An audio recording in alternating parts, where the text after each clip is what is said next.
Hey guys, welcome to today's Everything Digital, the show where we bring you everything cool, everything hip, and yes, that's right, everything that is digital in your world today.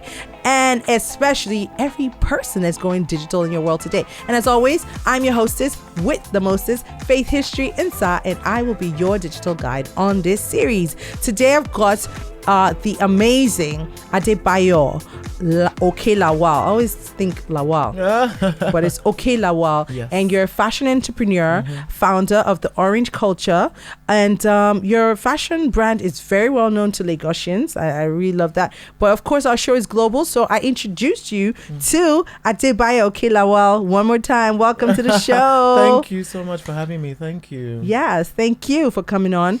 And you are known on Instagram as the theorangenerd. Yes, I am. What's that about? Ooh, You're really a nerd. I was a bit nerdy growing up. I still am a bit nerdy. But I was like really like a glasses wearing type of nerd when I was growing up. So Are you a techie type of nerd? I was not. I was a book smart type of nerd. So I was a numbers type of nerd. I'm still a numbers nerd. I love numbers. So, nice. Yeah. Well, that must work in fashion because a lot of people know the creative part of it, but not the business end of it. I like numbers. Yeah, you like helps. numbers. It does help. You're like, how many? What? For how Exactly. much? What are you talking You about? can't cheat me. You can't steal from me here. Okay. All right. So found on the web, I was looking at 4 ways technology has changed fashion. And one of the ways that I found was that obviously it's given us easier shopping experiences. Yeah, Do you agree with that? accessibility, definitely, much so. Yeah. All right. You know, because now we can go on apps and we can go on the Instagram or Facebook or any social media of your choice. You can try on clothes. Like you can simulate the clothes on you now. Right. Yeah. So you don't actually have to go to the store. You can just pick the clothes, the outfits, and then just put it on a simulated version of yourself. Nice. And literally see the garment flow before you shop it. So it's definitely developing. Yes. So I love that. And then next on the list is wearable technology, right? Yes. So most people, when they think of wearable tech, they're thinking smartwatches. But do you agree? There's more? There's much more than that. I'm not a fan of Apple Watches. Just I don't think aesthetically it's something I like, but I know a few years ago it used to be really dangerous to wear lots of like these tech things, but now they've really developed it to a point where, for example, there are garments that have like chips on them where you can get the history of the clothes, or you can read about the women who have developed this clothes. That's There's useful. a brand like Tebe who does that. There's things like socks for diabetes that helps you like check like your sugar levels. There's things that help with like checking your heart rate. You know, there's a lot of, even watches do that. The Apple Watch, as much as I don't like them, they do all of those things. So there's a lot of fashion and technology combinations that actually help you with yourself and help you with your development and with your health. So I think it's really impressive. It is. And then next up on my list is 3D printing, which makes customization easier. So do you ever think about that in terms of like when you design? I've used 3D printing before. Yeah. Have you? Yes, I have. What did you print with it? We made jewelry. Yeah. Oh, was it nice? It was nice. It was. Could you carry it? Yeah, it was light. It was like light, but the issue with that was just maintaining it and also mass production. Okay, now one thing I can't wrap my mind around it with 3D printing is the material doesn't have to be paper. No, it wasn't paper we used. I saw it building, and I'm like, because I worked with this guy who literally specialized in it, and I wish I could remember the exact because we did this like maybe like 4 or 5 years ago. It was like a test before I realized that actually I don't want to do this anymore. Right. But it wasn't paper we used for sure. I think we used some sort of like. I don't remember what it was, but it was like this like proper like simulated like neck piece. Okay. Not made out of paper. It was like a plastic sort of like thing. Right. I don't remember, but it was amazing, and it was really impressive to see. And people even do like embellishments and embroidery and stuff like that with 3D printing. Right. So there's all sorts of things you can do with it. I saw a building on one of these websites, these tech websites. I saw a building going up in Dubai. A 3D building, like an actual human-sized building. Yeah, 2-story building, like like a proper building. No, they're ahead of the times. I'm telling you. So the first in the world, apparently, it's happening already. But back to fashion. Another thing another way that tech has changed the fashion world is through influencer and fashion blogs, right? So. that whole influencer culture and the marketing and YouTube, Instagram, they're dominating everything. So we got popular vloggers and bloggers. We're talking about fashion and all that. That is my own favorite part because I'm just like, and it's the one with the lowest entry barriers. You know what I mean? So I feel like anyone can do any of those. You can be an influencer from your home, from your bedroom, from your father's house, from your wherever it is, and it's also pushing out this idea of traditional marketing as well. So a lot of companies are veering towards this idea of influencer marketing. They'd rather use you as a point of media reference than a magazine or than TV. A lot of people say, "Oh, Shade, why don't you?" Or I said, "Shade." Yeah, I just called you Shade for some reason. Faith. They would say, "Faith, why don't you sort of wear this jacket for like a week and put it on your Instagram?" And obviously, the way you do it is more organic, and so people can relate to them. People buy it because Faith is wearing it and she's wearing it so stylishly. So it's no longer about going to a billboard and putting, hey, right, we're selling this because those are models, they're models, and you're like, everyone don't sell me is anything. A marketer now. Every single person is marketing to you. I follow like even dogs, I follow cats, I follow cats? I'm obsessed with animals, so I follow all of them. I love cats. People from all parts of the world, and literally they sell things to me even just by posting them. It's like someone puts up this drink and you want to drink it, put up this shirt, you want to wear it just because. And so influencer marketing has really like sort of like converged the whole world in a sense through that space. Through that space. So if you were to look at our list of 4 ways that technology has really influenced fashion, which one would be your favorite on this list? Wearable tech? Influencer?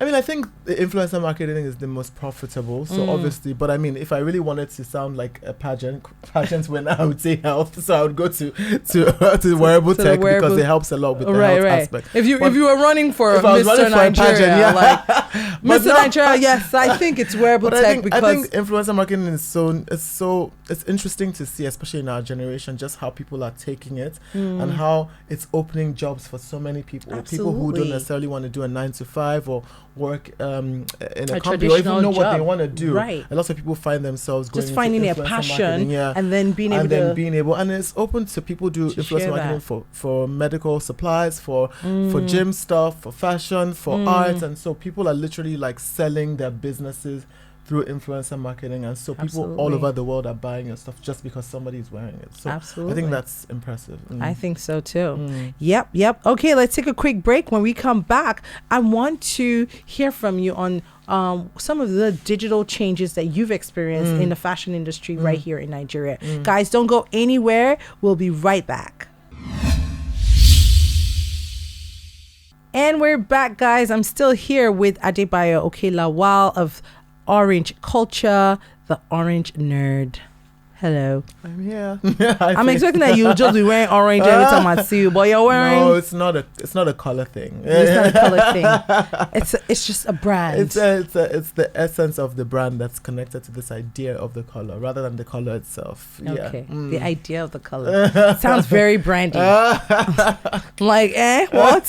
Speak English again one more time. Okay, so I wanted to find out from you before we went on break, like, what are some of the digital changes that you've experienced in your own way, in the industry, and can you share like 1 or 2 with us? I mean, I think for the fashion industry, for example, there's more of a global market now and a global awareness that we didn't have before. Before we'd have to like pay to go to like showrooms abroad or fly out to meet people or meet buyers or meet customers or whatever, open shops in different countries. But now you literally can have a global audience through social media, for example, through Instagram, through whatever media point you want to use. But you can use online to basically open your business up to the whole world. And so people are buying from China, from Australia, from all these places. I love it. Yeah, just because of social media. And also it allows you to have direct contact and create lifestyle brands just with your social media pages as well, because now a lot of people are buying into this idea of brands, are buying into the life of the brand, the people behind the brand.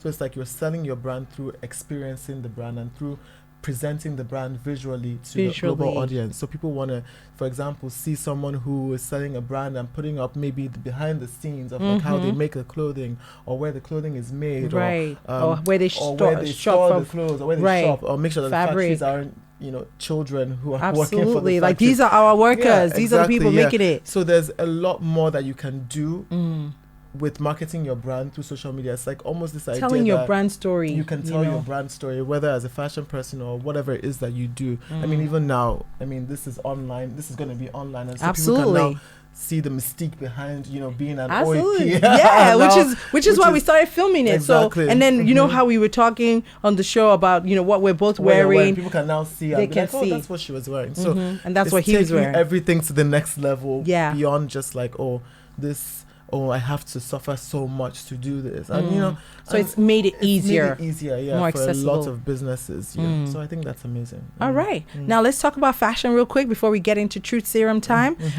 So there are some fashion trends that I found online for 2020, according to BBC Entertainment. Number one, neon clothes. Neon. I mean, there's neon on you.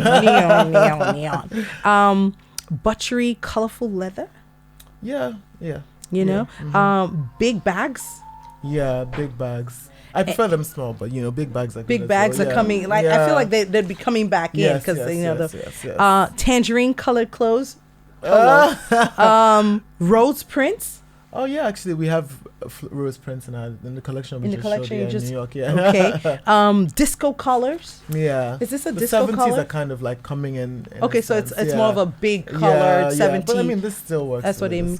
Okay. And then rope belts. Do they ever go away? No, but rope belts have been around for a while. But you know, trends kind of like they recycle. I mean, most of the things you're calling now have been around before. It's not the first time. Right. So, but any of them that is your particular favorite?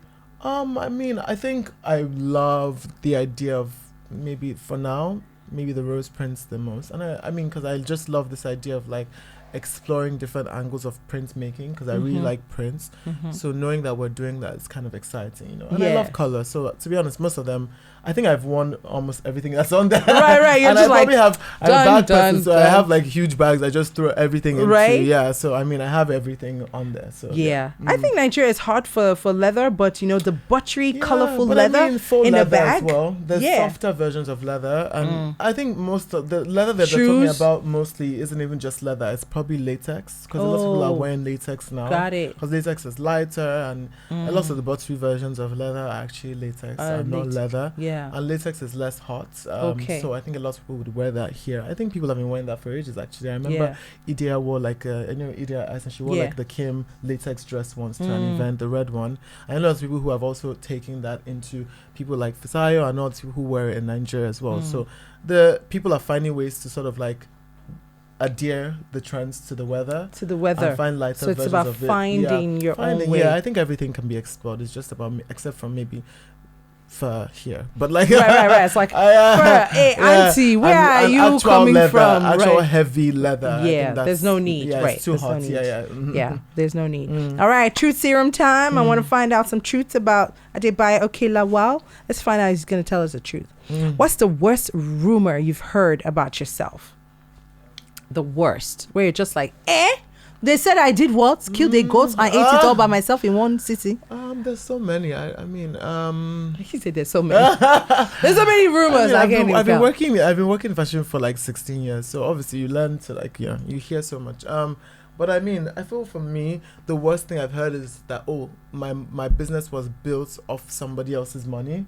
Which is not the truth, you know what I mean? Because I mean, I literally worked so hard to build my own business independently, and literally started from nothing for the business and built it by my entire. So my parents always say, literally, he didn't ask me for any money to start this business. You know what I mean? Literally, so I built it with sweat and stress. So whenever until people like, oh my god, sweat this rich kid, stress. this rich kid who like got money from, like, just because I'm wearing Gucci now doesn't mean I was always wearing Gucci before. You know what I mean? There were times when I was like you built it with your own sweat. Built it from like. I remember when I was interning at a Rise, and when I was younger, and I used to literally be one of the people who was tying shoelaces for like brands, and all these brands are people who I show alongside now, internationally. Awesome. Yeah, so it's like, but I remember when I was there doing all of this, people don't humbling yourself. They won't remember. In fact, they will probably be one of the people insulting you there. Yeah. Can you imagine? No, it's true. That tying shoelace, someone on your level. Yeah, and now they're like, oh yeah, let's work together. I'm like, I remember when you didn't even want me to be in the same room with you when you were doing your fittings. Yeah, so it's like, honey. Yeah, so it's like people don't realize that you work that hard, and they try to displace all your efforts by saying, oh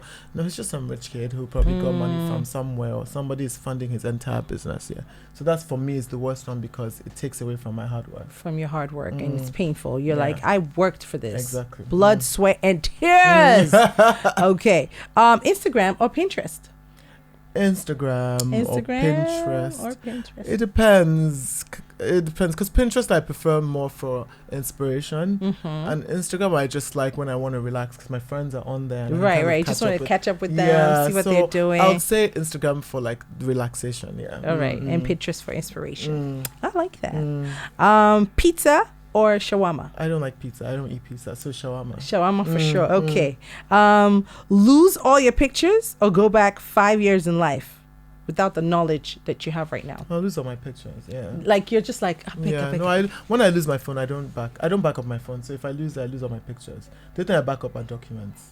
What? Yeah. You don't care about photos? Yeah, because I'll always find a way to see them. And there's social media, and I was probably on Instagram somewhere. Right. Or probably sent to a family group somewhere. So you can probably get them back. Right. I lose my pictures all the time, and I don't really tie myself to that. So you're just saying, look, I'm not going back 5 years. Yeah, like, I know what I definitely I was don't want 5 to go years back ago. 5 years. Yeah. Yeah, like 5 I years don't ago. Start again, and I have better skin now. So why would I do that? Okay, honey. Yeah, actually, I was thinking about that a couple of days ago, that I have better skin now. Yeah, because my we're skin more was aware. so in fact, it used to keep me up at night, but now we thank God for great skin. All right, let's take one more quick break. When we come back, I want to put the spotlight on you. I want to hear everything about how you started, what you wish you knew, where you get your ideas, and so much more. Guys, you are listening to Everything Digital, and I'm here with Adebayo Okelawal, the Orange Nerd, the CEO and founder of Orange Culture. We'll be right back. And we're back, guys. Just like I promised you, I've got Adebayo Okelawal, and he's still here with us, and he's going to tell us more about himself. So spotlight's on you. What do you know now, after all these years, 16 years in the industry, that you wish somebody would have just told you from day one? That I know now. That's not easy. I think this thing I'm about to do is... That's like the first thing very that hard. You realize when you're an adult, that it's not easy to build an entire business, whether it's fashion, whether it's art, whether it's music, whether it's technology, whatever it is. Everything has its level of difficulty, and especially fashion, because foundationally there's just so much lacking. So already you're building from a place of lack. So it's like, you're building this business, you don't have the right foundation, you don't have the right support system, you don't have the resources that you need, you literally have nothing, you know what I mean? Right. And so you're building an entire business off of that. So literally one of the most difficult things you could ever do. If anyone is successful in fashion, you need to give them a pat on the back, because it's so difficult. It's difficult. So that's one thing that I would always tell myself, so that I wouldn't be stressed as a child, right. or as stressed. I mean, I'll probably still be stressed, but not as stressed. I think, that also, people will always just make you feel bad when you're presenting something different to the world, and so that's something that you just have to adhere to. This idea of being rejected or antagonized for creating something that's so different, and so that's something I would have told myself when I was younger. Now I obviously don't give a flying F. Yeah, but now you don't give a flying face. But when I was younger, obviously it was a bit emotional trying to build, because there was so much, talking about toxic masculinity and all those things, having this kind of conversations around Nigerians, and just even the black race entirety. But like trying to have difficulties that felt threatening to most people, that were actually just for our own sake, for our own good. But obviously dealing with everyone and just handling how people react on social media, no negative comments, all those things. Dealing with that, if I had known now that it wouldn't matter, right? In the end, it actually doesn't matter. Not as affected by all of that. Also knowing that your talents are not just for you, it's for you to also help other people as well. So I would, if I'd known that, then there are lots of things that I'm doing now that I would have started then. Like I'm doing like the Orange Mentorship Series, which helps young entrepreneurs build like their own career. So we mentor a lot of designers and stuff. So it's been 2 years now. Well done. So we're doing another one end of March, so we're working on that as well. We'll have like Lisa Larry Da Silva coming, Andrea Yama, Ugomonye, so people who are just helping a lot of young designers sort of create their own brand and sort of strategize properly, just because a lot of people don't know how to navigate the industry, and that's it's no fault of theirs. It's like there's no educational system to back it up. Right. There's no and that's why you're creating one. That's why using, we're creating exactly spaces for education. There's no place to acquire this knowledge locally. So if you can't go to LCF or one of those schools abroad, what do you do when you're here? So lots of people are now having access directly to people who have been in the industry through this platform, and that's really helpful as well. That's dope. I mean, there's so many things. Knowing that you can do anything. You can literally be as big as you want to be, and no dream is too big to have. Whether it's you're coming from Nigeria or coming from wherever it is you're coming from, you can literally imagine yourself being the most important person in your industry. And I remember when I was young, I used to dream about being in Vogue, and now I've been in every Vogue. Nice. I mean, and like being showing in New York. I've shown in New York, going to Paris. I've done stuff in Paris and in Italy. So all these things that I dreamt about when I was younger, that people would make me feel bad about dreaming about, are things that because I stayed on have actually happened. So people made you feel bad about dreaming about stuff? Because at the end of the day, it's an unrealistic dream, right? So people are because they can't see it and they didn't dream it. It's like, how dare you dream that? Because there weren't a lot of people doing that. So it's like if I was saying that as a banker or as a doctor, it would have probably been more believable. But I grew up in a time where there weren't lots of fashion people to look up to. So saying that you want to be this person in fashion globally is like, oh, but who is doing that? Who's doing that? And make that money? All the way from here. I mean? Like exactly. What? So a lot of people didn't really believe in that dream. And especially because I was doing menswear, which is more difficult to do. And the kind of menswear I was doing. So a lot of people were just like, this boy is crazy. You know what I mean? So that was like a thing that I had to fight off. Right. And you had to keep pushing your own self. Pushing my own self. You know what I mean? And so now, a lot of people are encouraged to do the same. But I didn't have that. Right, you didn't have that encouragement support. Because people didn't really believe that it was possible. So so believe in yourself. Things, and then tell me about you've been in different Vogues, but particularly about the Vogue Germany feature. I mean, how'd that come about? They just contact you literally. They're just like, hey, we've seen your work, we love it. So the editor contacted me like a few months ago and saying, oh, she's going to write this article. And before then, because I'd been in Vogue, this wasn't even the biggest article I'd gotten in Vogue. I got a 3-page spread in Vogue Italy, and it was literally like my face and everything there. Nice. Yeah, so but like they kind of just reach out to you. They see your work on social media, which is why technology is helpful. And they experience your work through social media. They experience your work through videos, through pictures, through all sorts of things. And they're like, oh, who is this guy? And they come to Nigeria, they meet you, and like, wow, this is what you're doing. And so a lot of people just kind of want to write about you when they know that you're presenting something fresh and something new to the table. Right. And literally that's how it happens. That's how it literally, happens. And look at it, you're saying so casually, but you worked for this. No, of course. You worked 15, 16 years for this, to get to this level.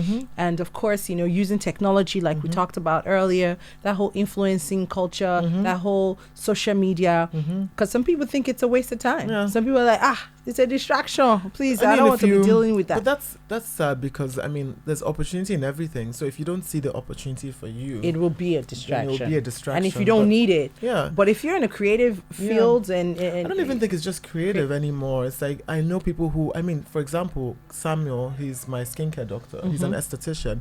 And the reason he's so famous is because of social media, because he shows what he does through social media. He shows how he's fixed people's skin through social media. And he's gotten like one of the biggest client lists. I go there every time, and sometimes you have to book an appointment 2 months before. Wow. And so someone that no one knew about. There are people who have created counseling companies through social media. They counsel and get clients. So coaching it's no longer companies, about being creative, because people think, oh, fashion, oh my God, it's just people posing in clothes and being fake and being plastic.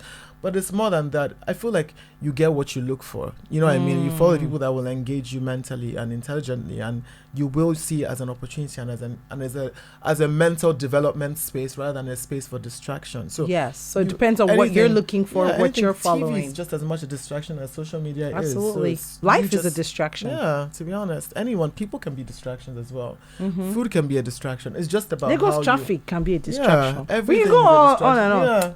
In fact, pounded yam sometimes is a distraction for my 6-pack. It's a distraction. It is. Everything can be a distraction. Yes. So it's seeing the positive in it, knowing that egusi and the pounded yam, when it hits your stomach, and just go to the gym tomorrow. You understand what I'm saying? So it's about balance, Yeah. All right. So before you go, I love having you. But before you go, because I know we're about to run out of time, if we haven't already, are there any online free fashion resources that you'd like to share, with up and coming designers, other designers who are listening to you, who are just thinking, man, if only I just knew of something that could do this.